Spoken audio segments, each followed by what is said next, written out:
खबर शामिल करेंगे। कराची से एसएसपी मलिर तारिक इलाही मस्तूई की हिदायत पर थाना मलिर सिटी की हदूद में कॉम्बिंग और सर्च ऑपरेशन किया गया है। इस हवाले से मजीद तफसीलात जानते हैं कराची से हमारे नुमाइंदे जावेद महमूद आराइन से।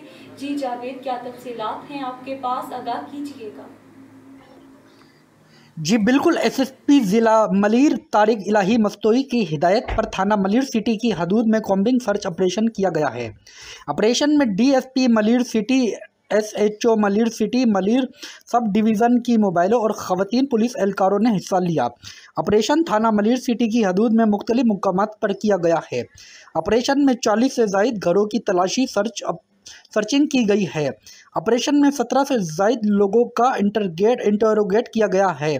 तलाश डिवाइस के जरिए मशकूक लोगों के बारे में मालूमात ली गई है। ऑपरेशन में 5 मुल्जिमान को हिरासत में लिया गया है, जबकि 3 मुल्जिमान को मंशियात के मुकदमे में गिरफ्तार किया गया है। कैमरामैन टीम के साथ रिपोर्टर कराची जावेद महमूद अराई, रॉयल टीवी कराची।